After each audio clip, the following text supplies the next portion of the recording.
For those of you that don't know, Monday, just late Monday night, I should say, the Minnesota Vikings decided to make another move, signing the UFL star defensive lineman from the Arlington Renegades, Jalen Redmond. And Christopher Gates, per the Daily Norseman or SB Nation, the Vikings page on SB Nation's site, basically dove through the situation and gave us kind of a little overview of what this means and what happened and what took place for this signing to happen.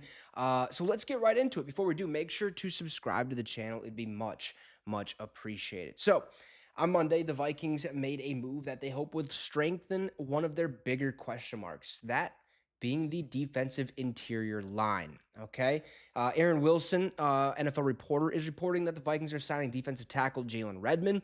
The team had waived undrafted free agent wide receiver Devron Harper early on Monday, so they had an open roster spot for Redmond. Now, we did talk about Devron Harper a little bit briefly when we did sign him. All we did those videos with the UDFA signings and stuff like that, so you guys can get a little look at what they were all about. And I believe he was one of those guys that I said, hey, probably a far chance he makes the roster, but that doesn't mean he doesn't have the chance, right? He still has an opportunity to go sign with a different team and maybe get another chance at an NFL roster spot. It's going to be hard, but there's a reason we signed this guy, because we had a big question mark in the defensive interior line room.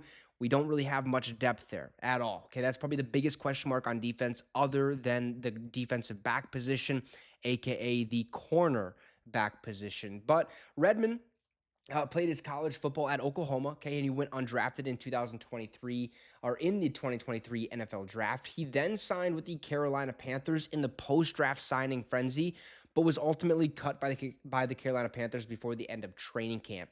Now, after that, he then signed with the Arlington Renegades of the UFL in December and spent this past season in the new league, which, if you haven't checked out the UFL, probably not for any of you, or probably not for most of you, but if you are a fan of football in general, please go check it out. Their season's over and done with, so maybe wait till next year. Congrats to the Birmingham Stallions on winning the championship.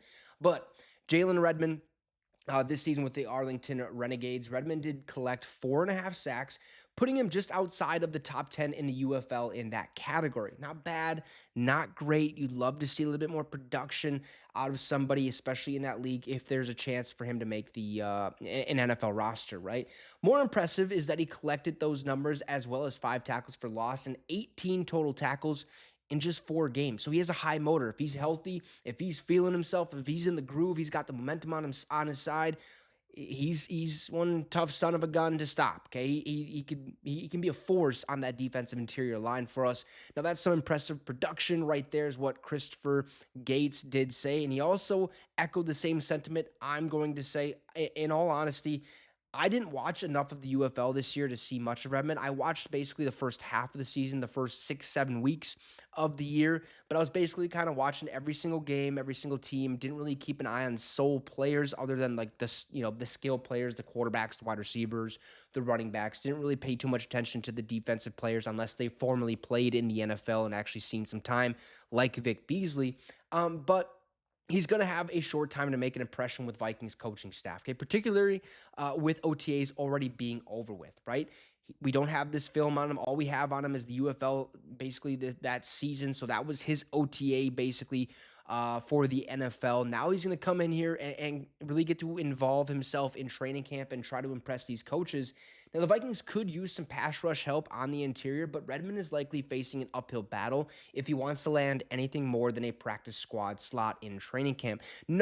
Absolutely nothing is wrong with the practice squad spot, especially because, injuries take place during the year. And if, say, one of our guys gets hurt, I would hate to say that. I would hate for that to actually happen. So please, I hope that doesn't.